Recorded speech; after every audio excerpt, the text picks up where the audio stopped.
प्रातः क्लास चल रहा था, दूसरे पेज के अंत में बात चल रही थी, तुम रूहानी मिलिट्री के वॉरियर हो, तुमको हिंसा नहीं करनी है, फिर भी अपने बचाव के लिए बाप को याद करते रहो।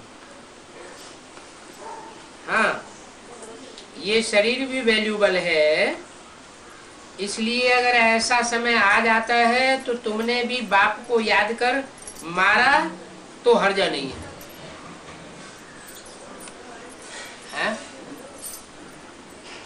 क्या बोला?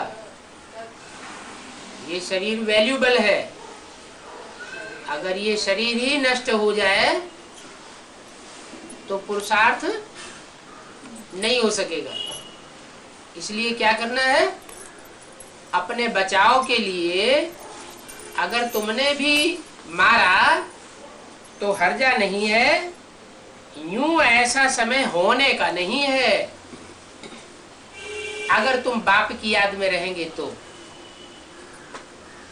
फिर भी अगर होता है तो तुम समझा सकते हो। तुम जानते हो हम ब्रह्मा कुमार कुमारियां डबल नॉन वायलेंस, किसी को दुख नहीं देते हैं। एक तो बड़े से बड़ा दुख है काम विकार का।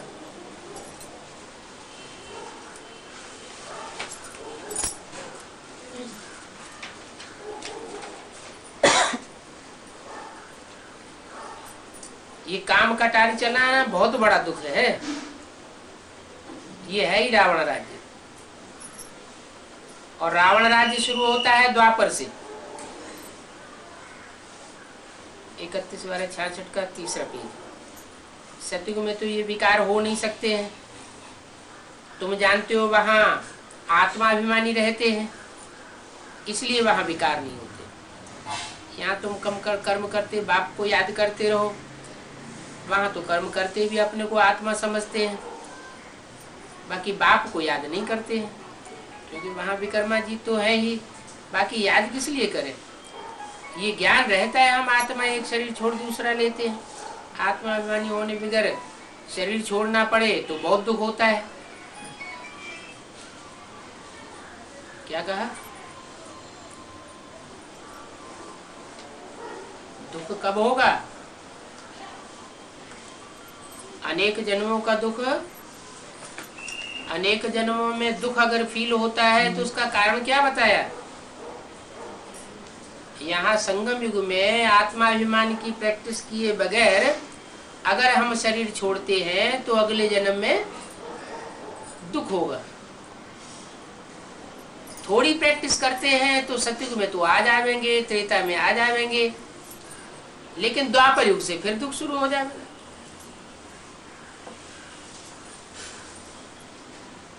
वहां द्वापर में देह अभिमानी बनकर शरीर छोड़ना कॉमन बात हो जाती है।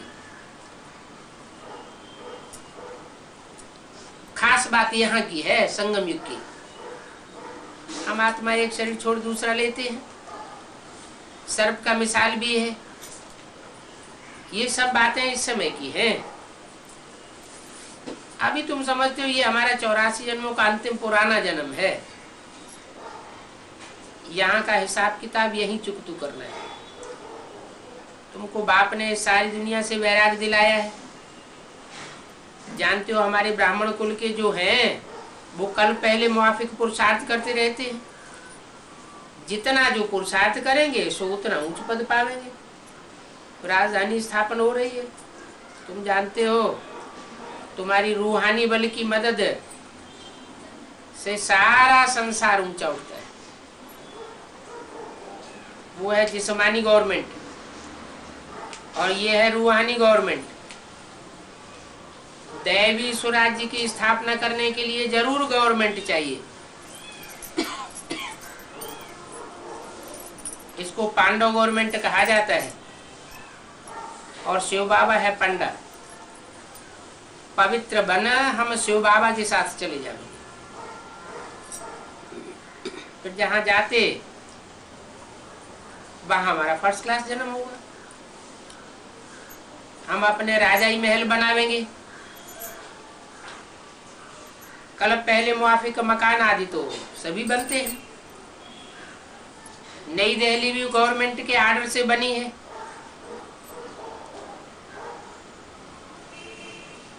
वहां भी तुम अपनी राजधानी बनावेंगे। वहां बाहर का विजिटर कोई धर्म नहीं होगा, अपना ही धर्म होगा। अपने महल कितने सुंदर होते होंगे। वो आई सतो प्रधान दुनिया, प्रकृति सारी दासी बन जाती है।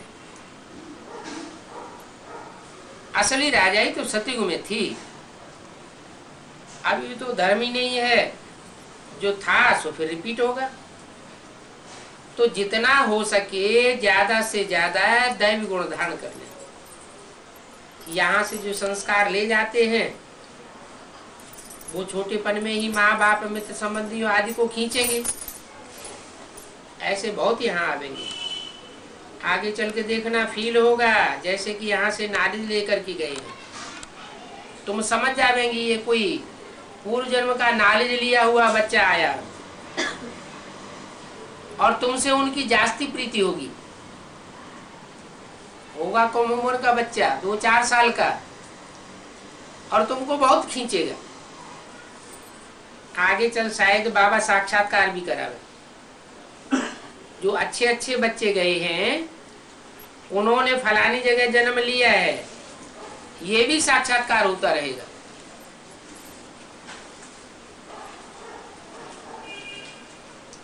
जितना नजदीक आवेंगे तो झाड़ दिखाई पड़ेगी, बहुत साक्षात्कार होता रहेगा। बाबा ने समझाया है तुम ये मेडल्स पॉकेट में रखो और पॉकेट में रख करके फिर सर्विस कर सकते हो।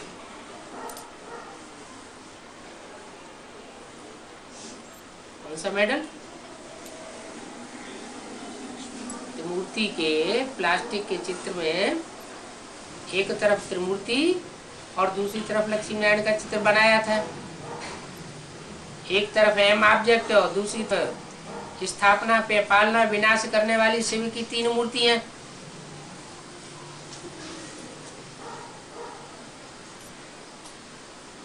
तो बेसिक नॉलेज में तो स्थूल रूप में ढेर सारे बनाए गए, बनाए और पॉकेट में लटकाए दिए और जो मिला उनको समझाना शुरू किया। ये क्या लटका हुआ है? अरे ये ब्रह्मा विष्णु शंकर के द्वारा स्थापना कैसे होती है वो बताते गए।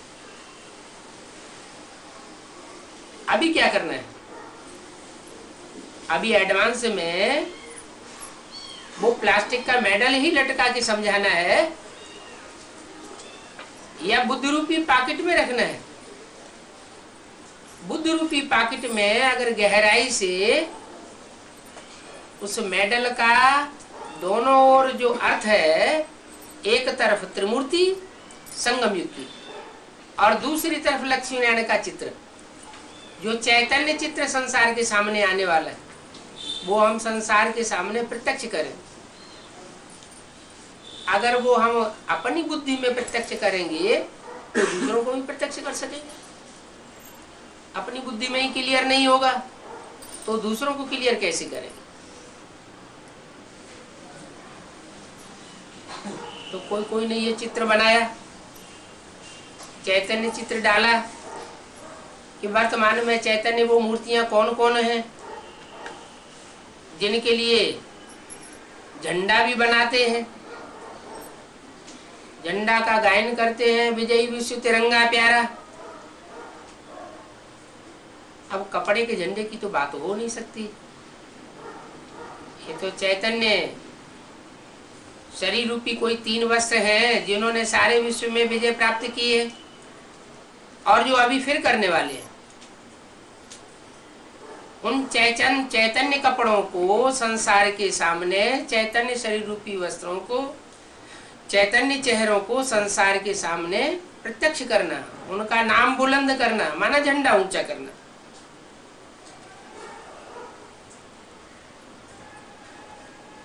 तो ये बुद्ध रूपी पॉकेट में ये मेडल पड़ा हुआ हो, बल कोई मिलिट्री में हो, कह सकते हो ये हमारा धर्म है, आदि सनातन देवी देवता धर्म, जिसकी ये यादगार है। इसलिए हम निशानी पहनते हैं कि गॉड फादर याद रहे। क्या निशानी हुई? त्रिमूर्ति शिव। शिव ने 3 मूर्तियों के द्वारा कैसे इस संसार में स्थापना, पालना और विनाश का कार्य करा के हम बच्चों को विश्व की बादशाही दी थी।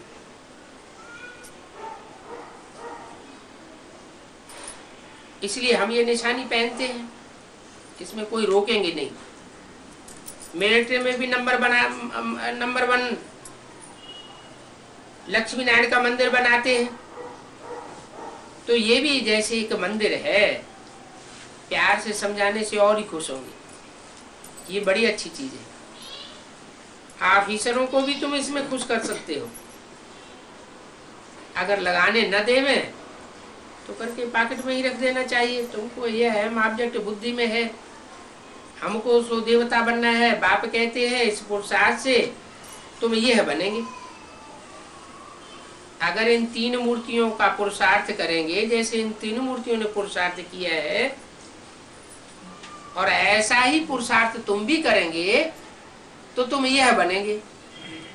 मेडल को पलट के दिखाई दिया, क्या बनेंगे? लक्ष्मी नारायण बनेंगे। तो एम ऑब्जेक्ट दे दिया, कैसा पुरुषार्थ करना है? कम से कम ब्रह्मा जैसा पुरुषार्थ करना है, और उससे ऊंचा अगर हो सके तो विष्णु जैसा पुरुषार्थ करना है, और उससे भी ऊंचा अगर हो सके तो शंकर जैसा पुरुषार्थ करना है। 3 तबक्कों में 3 मूर्तियां दिखाई दी, ब्रह्मा, विष्णु और शंकर। अगर ये ऐसा पुरुषार्थ करेंगे तो जरूर तुम लक्ष्मी नारायण बनेंगे। ये सहज राजयोग सन्यासी नहीं सिखा सकते। सन्यासी तो बहुत कठिन कर देते हैं। हाथ पांव उल्टे करो, उल्टे होके लटक जाओ, कितनी वर्जिशें सिखाते हैं। कोई तो शरीर से लूले लंगड़े भी हो जाते हैं। कुंभक करो, प्राणायाम करो, तो शरीर की ऐसी ऐसी प्रक्रियाएं सिखाते हैं, वो देह का योग हो गया।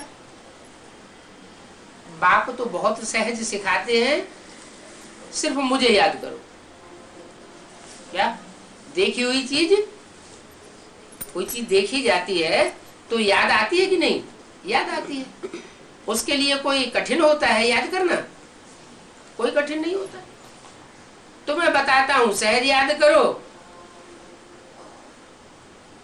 ब्रह्मा के द्वारा ही बताता हूं सहज राजयोग। सहज राजयोग ब्रह्मा के द्वारा बताता हूं, सहज याद करो। तो फिर कठिन क्यों हो जाता है? हैं? कारण क्या हुआ? ब्रह्मा के द्वारा सहज हुआ या कठिन हुआ? ब्रह्मा के द्वारा जो बेसिक नॉलेज पढ़ाई गई, उस बेसिक नॉलेज में सहज राजयोग सहज हुआ या कठिन हुआ? है? क्यों कठिन कहाँ हुआ? ब्रह्मा बाबा के तन में शिव बाबा को याद करते रहो। ज्योतिर्बिंदु को याद करना सिखाते हैं। हाँ, ज्योति बिंदु को ब्रह्मा बाबा के तन में याद करते रहो। तो कठिन की क्या बात है? एक तो हमने जो ब्रह्मा के शरीर छोड़ने के बाद जो आत्माएं ज्ञान में आ रही हैं, उन्होंने ब्रह्मा को देखा नहीं। जब अपनी आंखों से देखा ही नहीं, अनुभव नहीं किया उनके व्यवहार का, तो उतना याद नहीं आता। जिन्होंने देखा, जिन्होंने उनकी गोद ली, जिन्होंने उनका प्यार लिया, उनको याद तो आता है, लेकिन वो उसी देह में फंस जाते हैं। क्यों फंस जाते हैं? क्योंकि उन्हें ये पता नहीं है कि वो माँ का पार्ट है, ये बाप का पार्ट नहीं है। माँ से वर्षा नहीं मिलता, वर्षा बाप से मिलता है। तो ब्रह्मा के द्वारा जो पार्ट चला, वो ब्रह्मा की आत्मा खुद ही लंबे समय तक ये नहीं जानती थी कि वास्तव में भगवान का स्वरूप कौन है। उन्होंने स्वयं ही गीता का भगवान स्वयं को समझ लिया साकार में। उनकी बुद्धि में ये बात नहीं आई कि गीता का भगवान साकार में कौन है। चित्र भी उनके सामने बनाए गए, उन चित्रों से ही साबित होता है गीता का भगवान कौन। एक तरफ चित्र में दिखाया गया शिवलिंग और दूसरी तरफ चित्र में दिखाया गया कृष्ण। साबित करो गीता का भगवान कृष्ण या शिव ज्योति बिंदु निराकार। अब इससे तो ये साबित होता है कि वास्तव में साकार में गीता का भगवान कोई होता ही नहीं। कृष्ण गीता का भगवान है नहीं, ये साबित किया गया, क्योंकि वो तो सतयुग में पैदा होगा। सतयुग के कृष्ण वो तो कोई पढ़ाई पढ़ावेगा नहीं गीता का भगवान बन के। इसका मतलब ये बुद्धि में बैठा हुआ था कि अगर साकार में कोई गीता ज्ञान देने वाला है भगवान के रूप में तो मैं ही हूं। कौन? ब्रह्मास में। इसके अलावा साकार में कोई गीता का ज्ञान देने वाला नहीं है। ये गलती बच्चों से भी हुई। मम्मा के शरीर छोड़ने के बाद मुरलियों में धड़ल्ले से लिखा जाने लगा पिताश्री शिव बाबा याद है। मम्मा जब तक रही तब तक ये नहीं लिखा गया। मम्मा जैसे ही बीमार पड़ी और हॉस्पिटलाइज हुई तो मम्मा के पीछे से पिताश्री शब्द डाला जाने लगा। तो वो भूल जो बड़ी से बड़ी भूल है, वो बड़ी से बड़ी भूल ब्रह्मा के जीवन काल में ही होती रही। इसलिए शिवोहम वाली बात हो गई।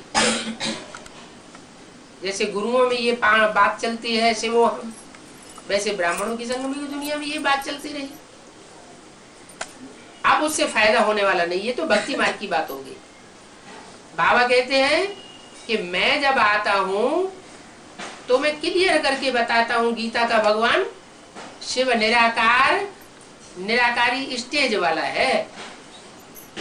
निराकार का मतलब ये नहीं है उसको कोई बिंदु ही बिंदु है, नहीं, बिंदु रूप स्टेज वाला है। और वो बात अव्यक्त वाणी में ब्रह्मा की वाणी के द्वारा, गुलजार मदादी के द्वारा क्लियर भी करा दी गई। साकारी, आकारी, निराकारी स्टेज में टिकना है, तुम बच्चों को भी टिकना है। अभी अभी साकारी, अभी अभी आकारी, अभी अभी निराकारी। तो क्या निराकारी स्टेज में कैसे टिकेंगे? आकारी स्टेज में कैसे टिकेंगे? जैसे ब्रह्मा बाबा टिके, कैसे टिकेंगे? ब्रह्मा बाबा की तरह शरीर छोड़ करके टिकेंगे? नहीं, शरीर रहते हुए भी आकारी, निराकारी और साकारी तो है ही। ये तीनों स्टेज की जल्दी जल्दी प्रैक्टिस की जा सकती है। साकार कर्म करते हैं तो साकारी स्टेज है। मनन चिंतन मंथन की गहरी स्टेज में होते हैं तो दुनियादारी भूल जाती है। नई दुनिया की प्लानिंग में है, सर्विस की प्लानिंग में है तो दुनिया भूल जाती है, जैसे आकारी हो जाते हैं। और फिर न आकारी स्टेज न साकारी स्टेज, सिर्फ मैं आत्मा बिंदु और बाप बिंदु, ये हो गई निराकारी स्टेज। कोई संकल्प नहीं, संकल्प रहित, जो पाना था सो पा लिया। अब बाप समान स्टेज जो है वो लंबे समय तक नहीं बनती है। जैसी जिसकी प्रैक्टिस उतनी ही बन सकती है। तो तीन अवस्थाओं में स्थिर रहना ये तो हमें बताया गया। इसका मतलब ये नहीं है कि हम शिव हो गए। शिव तो सदा शिव है। जो सदा शिव है वो जन्म मरण से न्यारा है। हम आत्मा सदा शिव नहीं हो सकते। शिव माना ज्योति बिंदु, बिंदी का नाम ही शिव है। हम अल्पकाल के लिए शिव बन सकते हैं। शिव समान, बाप समान स्टेज को धारण कर सकते हैं। बाकी ऐसे नहीं कि शिवो हम ही शिव है। तो बेसिक नॉलेज के बतौर ये बुद्धि में क्लियर नहीं हुआ कि गीता का भगवान कौन है। अब बात क्लियर होती है कि गीता का भगवान वही है साकार में जो निराकारी स्टेज को धारण करने वाला है, और जिस निराकारी स्टेज वाले के द्वारा परमात्मा स्थापना, पालना और विनाश तीनों के कार्य संपन्न करा देता है।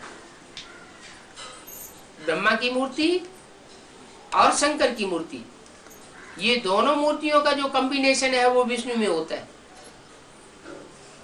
विष्णु लफुल भी है और विष्णु लाफुल भी है, दोनों का बैलेंस है। तो दोनों का जो बैलेंस होता है वो नई दुनिया की पालना करता है। नई दुनिया की पालना मात्र करना ये भी कोई बड़ी बात नहीं है। बड़ा काम क्या है? जो कार्य दुनिया में किसी ने न किया हो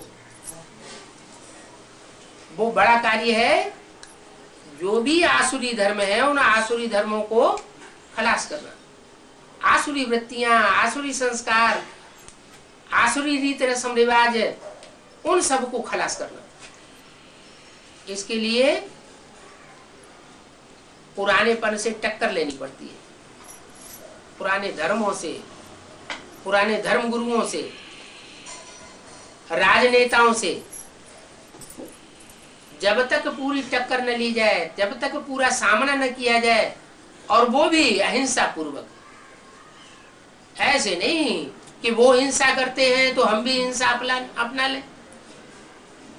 हाँ, कभी खुदा न खास्ता ऐसी बात हो जाए कि अपनी अवस्था बनी हुई नहीं है तो भी गलती तो अपनी है ना। बाबा तो कहते हैं तुम हर समय याद में रहो। अगर तुम अव्यक्त स्टेज में रहेंगे तो तुमको कोई चोट नहीं लग सकती है। अच्छा, मान लो कोई ऐसी स्थिति आती है कि तुम्हारे ऊपर हिंसा हो रही है, तो बाप कहते तुम भाग जाओ। भाग जाओगे मतलब अहंकार नहीं आएगा। हम क्यों भाग जाए? हम कोई कमजोर है क्या? नहीं, इसमें निरहंकारीपना साबित होता है कि हम हिंसा नहीं करेंगे। हिंसा करना हमें बाप ने सिखाया नहीं है। भाग जाएंगे तो उसका भी गुस्सा ठंडा हो जाएगा, ये हमसे हार गया। भले थोड़े समय के लिए समझेगा कि ये हार गया, लेकिन हम तो अंदर से जानते हैं हम हारने वाले नहीं है। जैसे कोई चोटी पे चढ़ता है, पहाड़ की चोटी पर, और जोर से तूफान आता है तो क्या चढ़ता चला जाए? या चोटी से नीचे उतर करके उसे शेल्टर लेना पड़ता है?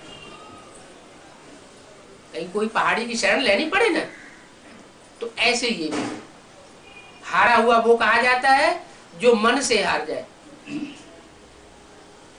मन के हारे हार और मन के जीते जीत। तो मन है मूल। मन के ऊपर विजय प्राप्त कर ली तो विजय हो जाएगी। तो ये तीन मूर्तियों में मन कौन सा है?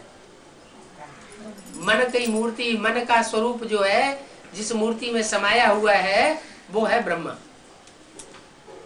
ब्रह्मा का जो रूप है, माँ का जो रूप है, उसके लिए बोला है माँ होती है साकारी और बाप होता है निराकारी। निराकारी माने बीज, बाप।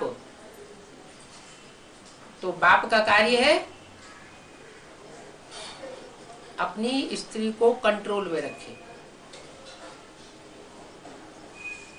अगर स्त्री कंट्रोल में नहीं है तो घर बिगड़ जाएगा। बच्चों को कंट्रोल बाद में, पहले पहली रचना का कंट्रोल। अब इस बात को कोई ज्ञान में लागू करे कि देखो बाबा ने तो ऐसे कहा है। क्या कहा है? कि अपनी पत्नी को कंट्रोल में करना। अरे ज्ञान में चलने के बाद कोई अपनी पत्नी होती है या आत्मा आत्मा भाई भाई होते हैं? क्या होते हैं? बाबा ने तो बताया कि तुम आत्मा हो और तुम आत्माओं का बाप शिव ज्योति बिंदु है। तुम अपने को शरीर नहीं समझो। क्या समझो? हम तो आत्मा है। तो पहला परिवार तो हमारा आत्मिक परिवार बना।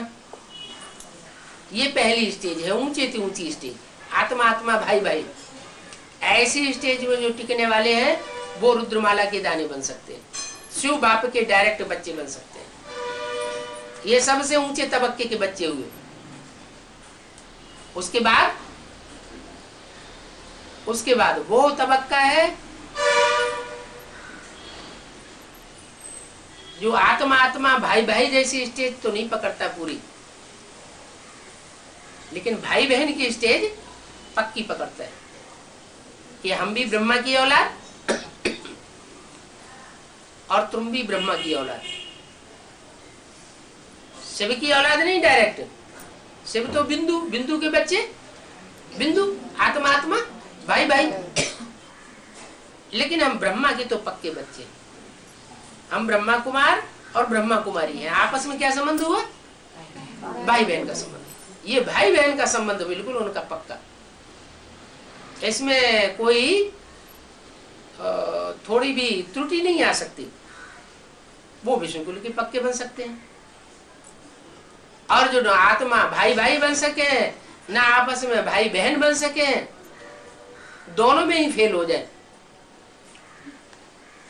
मन को कंट्रोल न कर सके। ऊंची स्टेज कौन सी है? आत्मा आत्मा भाई भाई समझना ऊंची स्टेज है, या भाई बहन समझना ऊंची स्टेज है? भाई भाई समझना बहुत ऊंची स्टेज है। फिर सेकेंडरी स्टेज है भाई बहन समझना।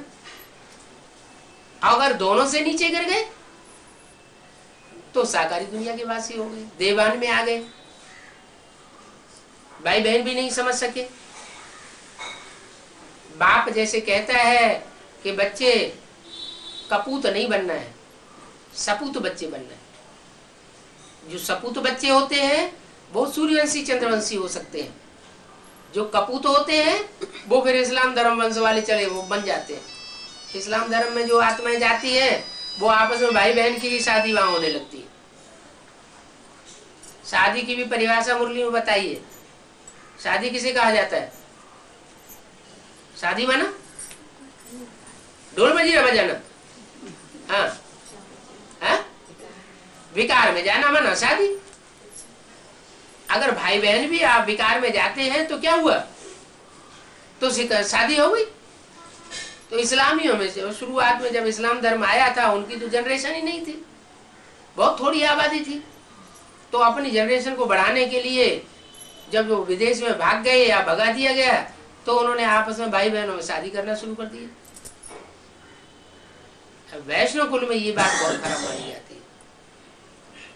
दक्षिण भारत में अभी भी क्या हो रहा है? जो मामा का चाचा का जो बच्चा होता है उसमें शादी कर देते हैं। मौसी का बच्चा होता है, बुआ का बच्चा होता है, उसमें शादी कर देते हैं। लेकिन उत्तर भारत में ये ठीक नहीं माना जाता, क्योंकि वैष्णव कुलवासी है जो उत्तर भारत में विशेष पाए जाते हैं, और जो शैव वंशी है वो दक्षिण भारत में विशेष पाए जाते हैं। इसलिए बोला है कि दक्षिण भारत है भारत का विदेश। बाकी दक्षिण भारत और उत्तर भारत को लेकर के जो झगड़ा चलता है ज्ञान में वो बिल्कुल ठीक नहीं है। क्यों? क्योंकि शरीर उत्तर भारत का होता है, दक्षिण भारत का होता है, या आत्मा उत्तर भारत दक्षिण भारत की होती है? शरीर होता है उत्तर भारत दक्षिण भारत का। शरीर का कनेक्शन उत्तर भारत दक्षिण भारत से है एक जन्म के लिए, और आत्मा का कनेक्शन तो अनेक जन्मों से है। कोई ये गारंटी थोड़ी है कि आत्मा दक्षिण भारत में ही हमेशा जन्म लेती रही या ये लेती रहेगी। नहीं, आत्मा कभी उत्तर भारत में जन्म लेगी, कहीं दक्षिण भारत में जन्म लेगी। दुनिया में कहाँ भी आत्मा जन्म ले सकती है। विश्व कल्याणकारी बाप के बच्चे हैं तो सारा विश्व हमारा है। हम विश्व कल्याणकारी के बच्चे हैं तो किसी एक स्थान से हमारा लगाव नहीं होना चाहिए। तो ये तबक्के हैं। त्रिमूर्ति में जैसे तबक्के हैं, विश्व कल्याणकारी की स्टेज, भारत कल्याणकारी की स्टेज, और फिर देह अभिमानी की स्टेज। तीन मूर्तियां माना। एक मूर्ति है शांति धाम वासी, दूसरी मूर्ति है सुखधाम वासी, और तीसरी मूर्ति है कौन से धाम की ओर? दुख धाम के नजदीक। तो तीनों मूर्तियों में जैसे तीन धाम समाये हुए हैं, दुख धाम, सुख धाम और शांति धाम। सबसे ऊंचा धाम कौन सा है? शांति धाम सबसे ऊंचा है, सबसे ऊंचा है। लेकिन इसका मतलब ये नहीं है कि हमारी आत्मा शांति धाम में ही पड़ी रहे हमेशा, नहीं।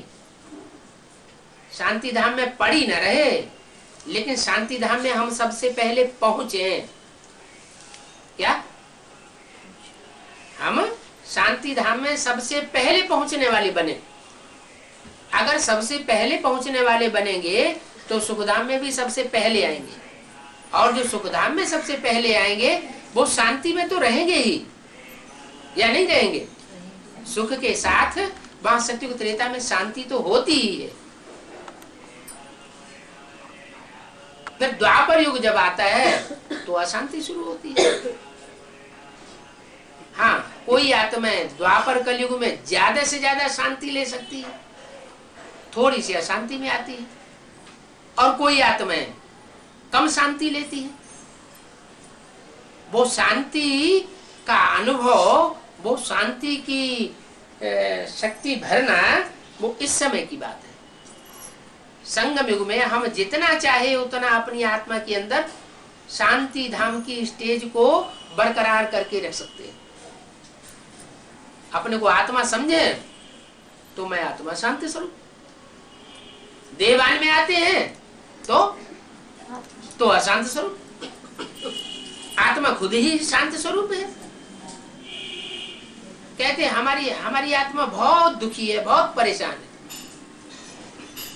तो परेशान कब है?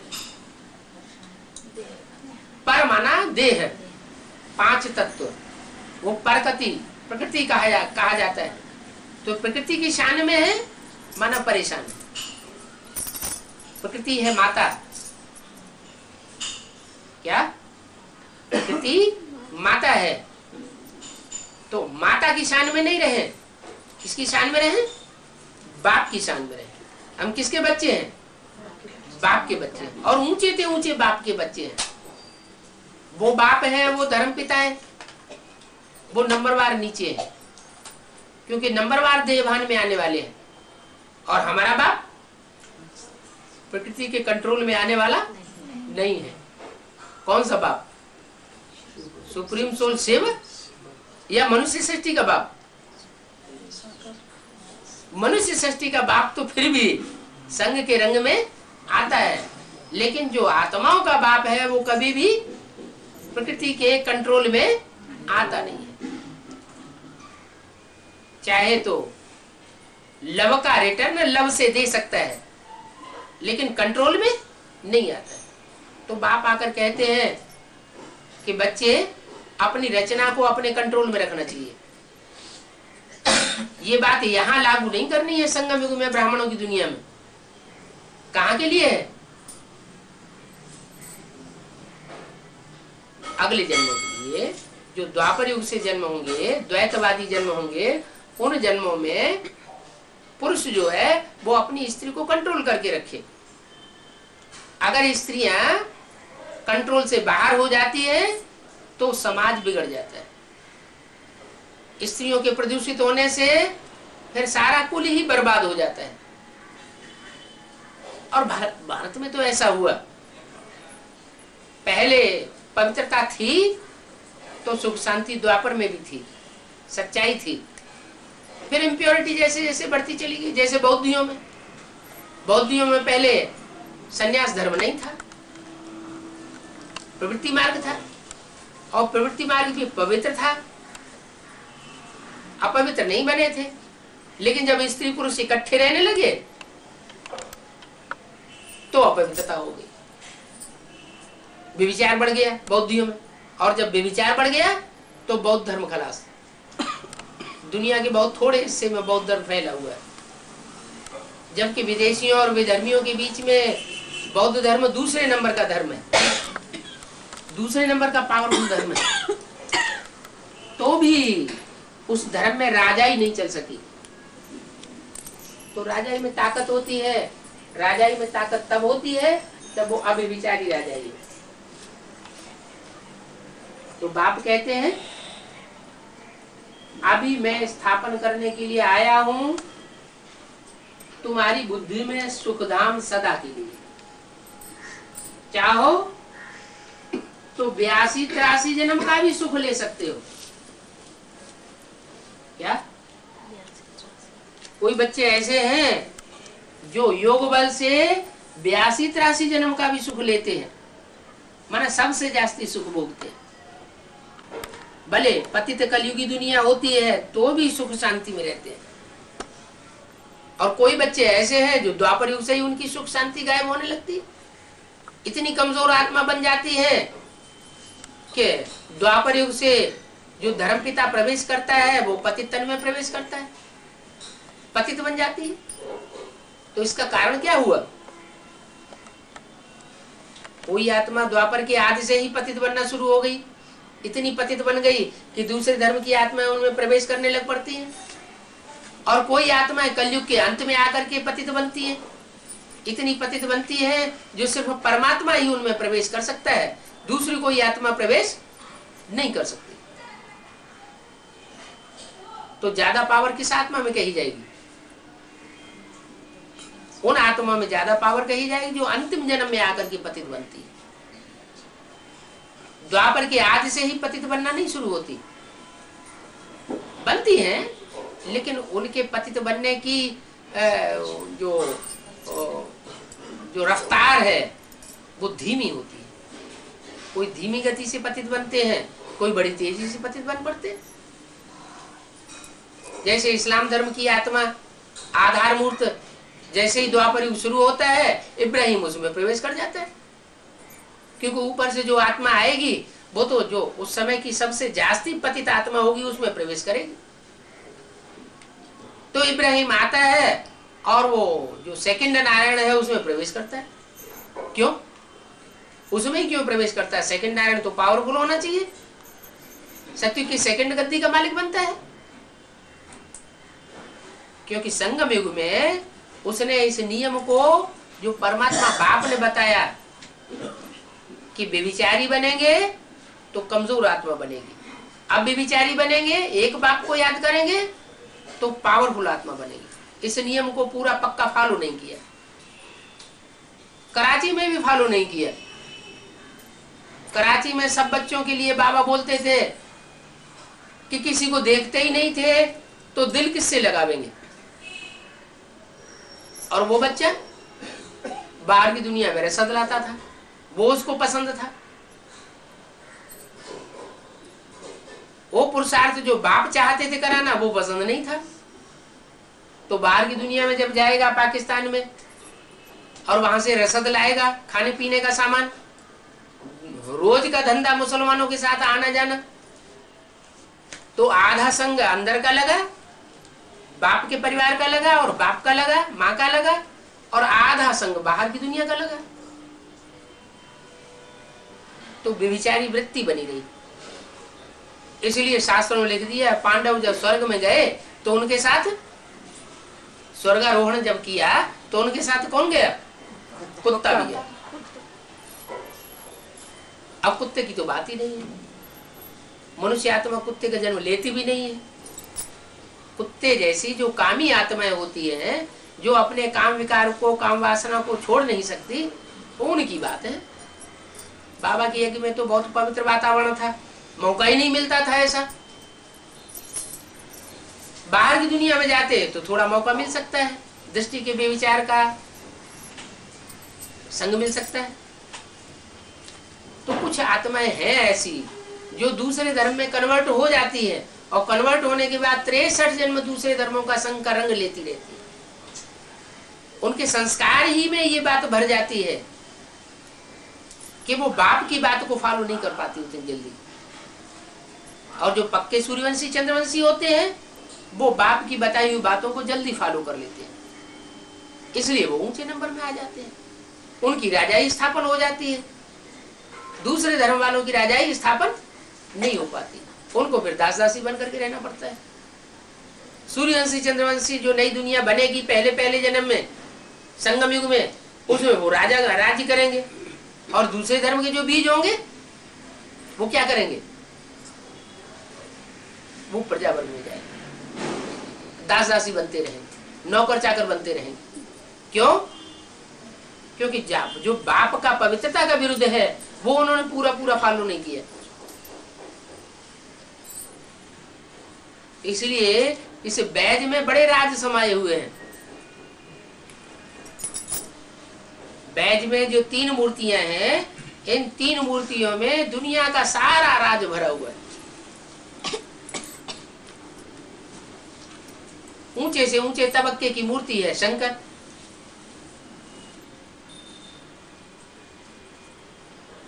जिसको शिव के साथ मिलाई दिया है भक्ति मार्ग में। विष्णु को नहीं मिलाया है, ब्रह्मा को नहीं मिलाया है, किसको मिलाया है? शंकर को शिव के साथ मिलाई दिया। कोई कारण रहा होगा, मिलाने का कोई कारण हुआ होगा कि नहीं हुआ होगा? क्या कारण हुआ होगा? विष्णु ने इतनी याद नहीं की होगी जो बाप समान बने, या ब्रह्मा ने इतनी याद नहीं की होगी क्योंकि बच्चों का पसारा ढेर सारा था। माँ की बुद्धि बच्चों में बिलम जाती है। आज की दुनिया में भी, लौकिक दुनिया में देखा जाए तो माँ के ऊपर घर का सारा भार पड़ता है बच्चों की संभाल का। बाप तो बच्चों को नहीं संभालता, तो बच्चों की संभाल का जो बुद्धि में भार पड़ता है उससे बुद्धि सारी खप जाती है बच्चों में। सारी जो पावर है वो प्योरिटी के कौन ले जाते हैं? माँ की सारी प्योरिटी की पावर बच्चे खींच करके ले जाते हैं। तो माँ के अंदर वो पवित्र बुद्धि भी नहीं रहती, वो तन भी वैसा नहीं पावरफुल रहता है, कमजोर तन हो जाता है। मन और तन वो तो ऐसे हुआ, और धन जो है आज की दुनिया में वैसे भी पुरुषों के हाथ में चला जाता है, कंट्रोल करते हैं। होना तो चाहिए आधा आधा। क्यों? क्योंकि स्त्री को अर्धांगिनी माना जाता है, तो अर्धांगिनी माना जाता है तो आधा आधा होना चाहिए ना। लेकिन मन भी आधा नहीं रहता, तन भी आधा नहीं रहता, और धन भी आधा होने का सवाल ही नहीं। अभी तो शिव बाबा आया हुआ है, तो वो बाहर की जो गवर्नमेंट है दुनिया भी, उसने भी ऐसे नियम कानून बनाए हुए हैं कि नहीं, माताओं को भी हिस्सा मिलना चाहिए। माताएं जो हैं वो आधे के हकदार हैं। अगर डाइवोर्स होता है तो क्या करें? आधी प्रॉपर्टी बंटवा सकती है, आधे बच्चे भी अपने साथ रख सकते हैं। बल्कि कन्याओं के ऊपर, बच्चियों के ऊपर तो माँ का पूरा हक होता है। अभी तक नहीं था, अभी तक बच्चे जो हैं वो बाप के माने जाते थे। अभी सुप्रीम कोर्ट ने नया कायदा निकाल दिया, क्या कि बच्चे बच्चियां जो हैं उन पर आधा हक माँ का भी है। क्योंकि अभी बाप आया हुआ है, तो बाप के आने से बाहर की गवर्नमेंट पर भी वही असर पड़ रहा है। तो सहज राजयोग जो है वो सन्यासी नहीं सिखा सकते। कौन से सन्यासी? जो घरघाट छोड़ जाते हैं। क्या हमारे ब्राह्मणों की दुनिया में वो सन्यासी कौन है? हैं? कौन? हैं? बेसिक वाले सेंटर में जो रहते हैं वो घरघाट छोड़ करके आए हैं, वो बाप के नहीं बने, वो बाप को जानते ही नहीं। जानते नहीं, माँ ने तो शरीर छोड़ दिया, तो किसके बने हुए हैं? बाप को पहचाना नहीं, माँ को पहचाना, माँ को ही उन्होंने बाप समझ लिया, माँ ने भी शरीर छोड़ दिया, तो जैसे कहीं के न रहे। अच्छा, ब्रह्मा बाबा के लिए क्या कहेंगे? ब्रह्मा बाबा सन्यासी हुए या गृहस्थी हुए? हैं? ब्रह्मा जो है वो प्रवृत्ति मार्ग में रहे आदि से लेकर के अंत तक, शरीर छोड़ने तक या निवृत्ति में चले गए? निवृत्ति में कैसे चले गए? ओ उनको तो राधा बच्ची, क्या नाम, ओम राजे थी ये की संभालने वाली राधा बच्ची। राधा बच्ची इनकी बेटी ना, बेटी थी। अच्छा अच्छा, चलो बेटी थी तो क्या माना प्रवृत्ति में नहीं थे? यशोदा माता तो थी उनके साथ। यशोदा माता जो लौकिक में उनकी पत्नी थी वो तो उनके साथ थी। वो कलकत्ते में रहते था। नहीं नहीं नहीं, यशोदा माता यहाँ माउंट आबू में भी रही है।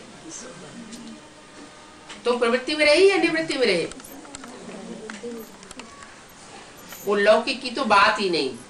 क्या लौकिक संबंध की यहाँ बात नहीं है। यहाँ संबंध कौन सा है? अलौकिक संबंध है।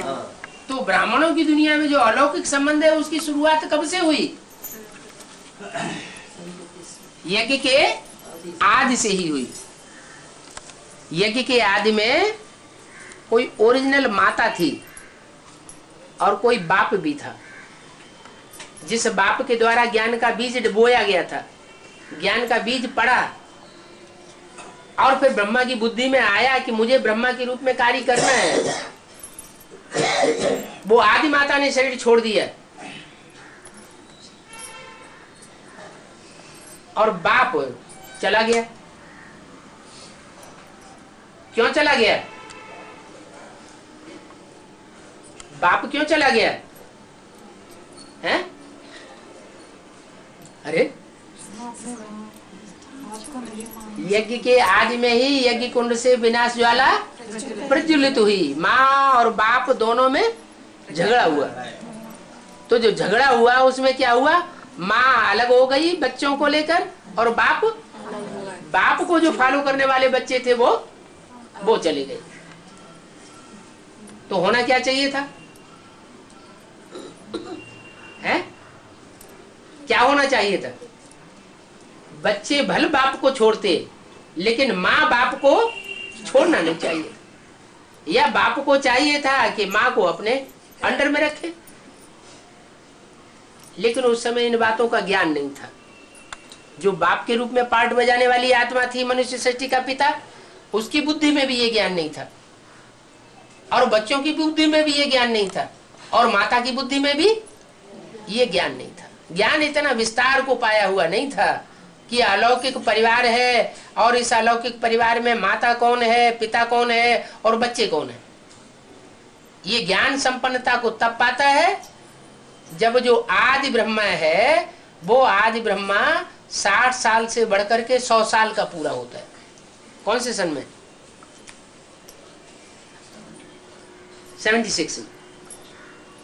76 में प्रजापिता ब्रह्मा की आयु 100 साल पूरी होती है।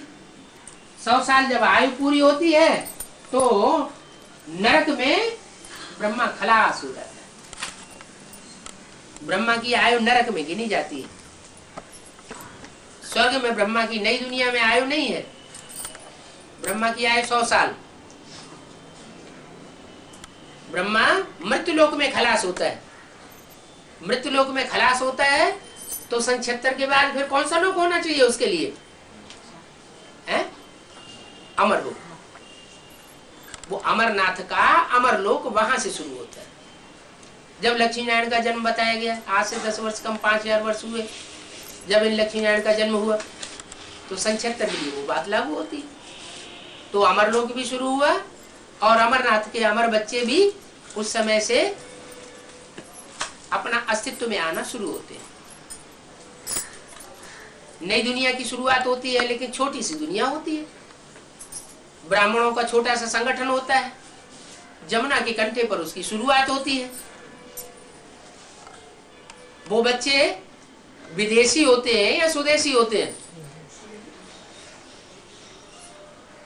जो नया संगठन जमुना के कंठे पर शुरू होता है वो स्वदेशी बच्चों का संगठन होता है या विदेशी बच्चों का संगठन होता है? बाप के साथ कौन से बच्चों का संगठन होता है?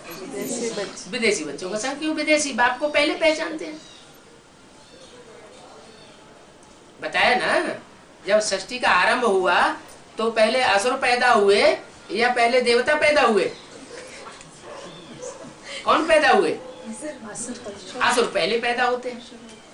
तो वो इस्लामी, बौद्धी, क्रिश्चियंस के जो बीज हैं वो पहले सहयोगी बनते हैं बाप के। बाप को पहचानते हैं, सहयोगी बनते हैं और सहयोग देकर के प्रत्यक्षता कर देते हैं बाप की। यमुना के कंठे पर जो ब्रह्मा कुमारी आश्रम चल रहे थे किनारे, वो उन आश्रमों में आवाज फैल जाती है, संघर्ष शुरू हो जाता है। एक तरफ हाहाकार होती है, दूसरी तरफ जो समझ जाते हैं वो जय जयकार के नारे लगाते हैं, उनके अंदर खुशी की लहर दौड़ जाती है। और जो नई बात को समझ पाते हैं ब्रह्मा कुमार कुमारी, जमुना के कंठे पर रहने वाले आश्रम के जो लोग, वो फिर हाहाकार करते हैं, अरे ये क्या हो रहा है, क्या हो रहा है, ये नहीं होना चाहिए। तो इस तरीके से नई दुनिया की शुरुआत और पुरानी दुनिया का विनाश की शुरुआत सन 76 में हो जाती है। दुनिया कोई छोटी तो है नहीं, ब्राह्मणों की दुनिया भी तो बहुत लंबी चौड़ी है। सन 76 में भी बहुत लंबी चौड़ी थी और अभी तो और बहुत लंबी चौड़ी हो गई। भले एडवांस की दुनिया भी बढ़ रही है, लेकिन जो बेसिक नॉलेज वालों की दुनिया है उसके मुकाबले एडवांस की दुनिया जैसे कुछ भी नहीं। 5 पांडव जिनको उंगलियों पे गिनाया जा सकता है, तो ऐसी छोटी सी दुनिया, उस छोटी सी दुनिया में भी अनेक प्रकार की आत्माएं। मुख्य रूप से देखा जाए तो 3 प्रकार के। एक वो है जो आदि से लेकर के अंत तक अपने धर्म के पक्के रहते, किसी दूसरे धर्म में कन्वर्ट नहीं होते। और दूसरे वो है जो दाईं ओर के धर्मों में कन्वर्ट होते हैं। और तीसरे वो हैं जो बाईं ओर के धर्मों में कन्वर्ट होते हैं, विदेशी धर्मों। एडवांस पार्टी में भी ये 3 प्रकार के वर्ग हैं। पक्के स्वदेशी जो दूसरे धर्म में कन्वर्ट होकर के जा न सके, दूसरे कच्चे स्वदेशी जो हैं तो भारतवासी लेकिन दूसरे धर्म में कन्वर्ट हो जाते हैं, उनसे प्रभावित हो जाते हैं विदेशियों से। और तीसरे तो विदेशी है ही, वो है सबसे पावरफुल। राक्षस या दैत्य सबसे पावरफुल क्यों होते हैं? देवताएं पावरफुल क्यों नहीं होते? अभी तो बताया है? जो पहला जन्म लेता है वो पहला बच्चा ज्यादा पावर वाला होता है, और जो दूसरा बच्चा जन्म लेता है उसमें पावर कम होती है। फिर जो जो आते जाते हैं वो कम पावर वाले होते हैं।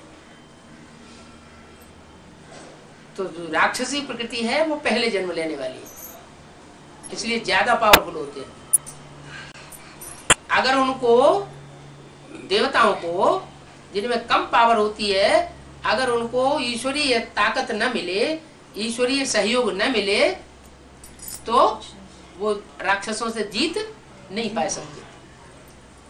ऐसे ही कलयुग के अंत में जो भारतवासी देव या देव आत्माएं हैं, अगर उनको भगवान का सहयोग न मिले तो कभी भी स्वर्ग की स्थापना नहीं कर सकते, स्वर्ग का राज्य स्थापन नहीं कर सकते, स्वराज्य नहीं ले सकते।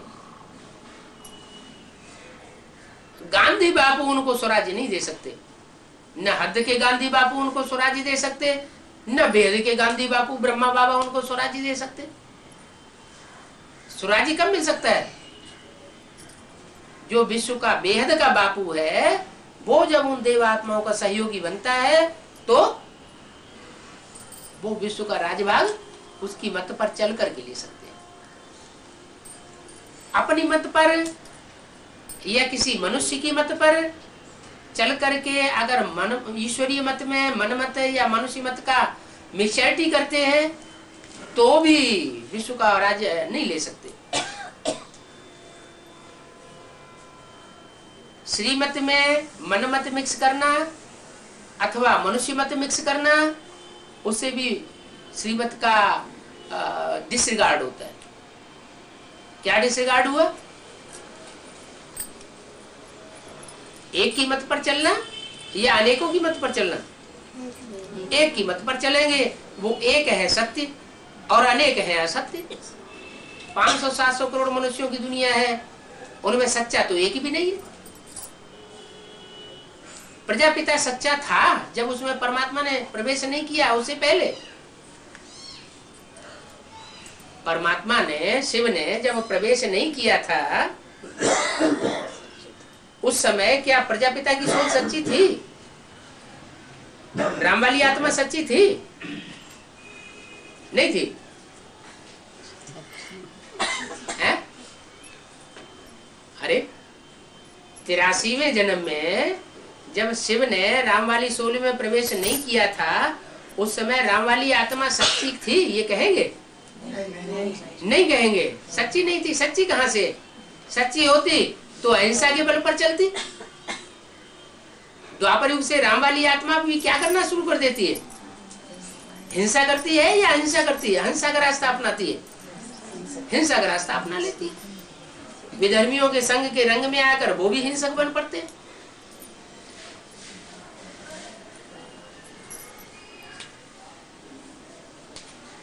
क्यों बन पड़े? ये संस्कार कहां से भरा है? ये संस्कार कहां से भरा आखिर? संगम युग में हर आत्मा अच्छे या बुरे संस्कार भरती है। ईश्वरीय संस्कार ईश्वरीय मत पर भरे जाते हैं, आसुरी संस्कार आसुरी मत पर भरे जाते हैं। ये ईश्वरीय संस्कार है कि भले कोई हमारे ऊपर हिंसा का वार करे लेकिन हम उसके ऊपर हिंसा न करें।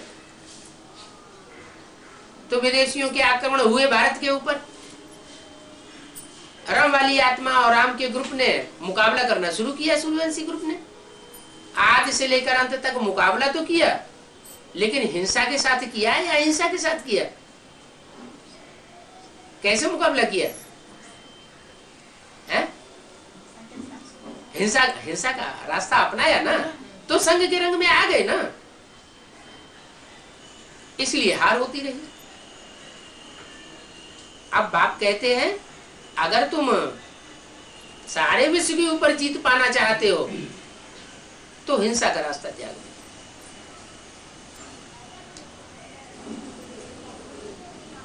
अहिंसा परम धर्म। बौद्ध लोग कहते हैं अहिंसा परमो धर्म, जैनी लोग भी कहते हैं अहिंसा परमो धर्म। फिर बौद्ध लोग और जैनियों ने सारे विश्व के ऊपर विजय क्यों नहीं प्राप्त की? परम धर्म को अपनाया, परम धर्म का नारा लगाया तो सारे विश्व के ऊपर उनकी विजय हो जानी चाहिए। क्यों नहीं हो पाई? इसलिए नहीं हो पाई कि कथनी एक और करनी दूसरी हो गई। जो मूल हिंसा है उस बात को, हिंसा के स्वरूप को नहीं पकड़ पाया। मूल हिंसा है बेविचार की, वो बेविचार की हिंसा है, उस हिंसा को बुद्धि ने पकड़ नहीं पाया। हर धर्म में बेविचार फैलता रहा। उन विधर्मियों के संग के रंग में भारतवासी भी आ गए, वो भी इस तथ्य को नहीं समझ सके। वो तो भगवान के बच्चे हैं, तो भगवान के बच्चे होने के कारण वो और उनसे भी ज्यादा हिंसा में आगे बढ़ गए। विदेशों में तो एक नियम फिर भी बना दिया कि डाइवोर्स दो, नई शादी करो। भारतवर्ष में तो वो नियम ही खत्म कर दिया। राजा अनेक रानियां रखने लगे तो यथा राजा तथा प्रजा क्या करेगी? राजाओं के पास तो पावर होती है, धन संपत्ति होती है, इसलिए वो तो खुलेआम करते हैं अनेक शादियां। प्रजा क्या करेगी? चोरी चकारी करना शुरू कर दिया। उसके लिए कोई नियम ही नहीं होता, नियम बनता ही नहीं, पकड़ में ही नहीं आते। आज भी पाकिस्तान का नाम पाकिस्तान रखा गया ड्रामा प्ले अनुसार, और हिंदुस्तान क्या ना पाकिस्तान है? पाकिस्तान के मुकाबले क्या कहा जाएगा? है? पाकिस्तान के मुकाबले हिंदुस्तान नापाकिस्तान है या पाकिस्तान है? नापाक कैसे? क्योंकि पाकिस्तानी और मुसलमानों में तो नियम बना हुआ है, 2 शादियां करो, 3 करो, 4 करो, फिर भी तो नियम में बंधे हुए हैं ना। पराई पत्नी के साथ जिसके साथ शादी नहीं हुई है, निकाह नहीं हुआ है, उसके साथ अगर पकड़े गए तो बड़ा दंड देते हैं। कड़क नियम है, भले शादी करो, ज्यादा करो। और हिंदुस्तान में तो कोई नियम ही नहीं, चोर चकार भरे हुए हैं ढेर सारे। बल सरकार ने नियम बनाया हुआ है, थोड़े समय के लिए बना है। क्या है वो, Hindu code bill. Hindu code bill में ये बताया गया कि स्त्री अगर नहीं चाहती है तो पति दूसरी शादी नहीं कर सकता। लेकिन कितनी स्त्रियां ऐसी हैं जिनकी परमिशन से पति दूसरी शादी करते हैं। ये विकार में जाना तो ये गुप्त बात होती है, पता ही नहीं लगता। क्या ढोल मजीरा बजाने से ही शादी होती है? नहीं, ढेर शादियां करते रहते हैं, पत्नी खपती रहती है, मरती रहती है। तो भारतवर्ष में एकदम नापाक स्थान बन जाता है। और मुसलमानों की पवित्रता जो है वो फिर भी ऊंची उठ जाती है, इसलिए वो पावरफुल है अभी भी, क्रिश्चियंस भी पावरफुल है, और भारतवासी सबसे ज्यादा नीचे गिर जाते हैं। अति के तमो प्रधान बने पड़े हैं। जब भारत ऐसा पतित बन जाता है तो भगवान को आकर के भारत को पतित को पावन बनाना।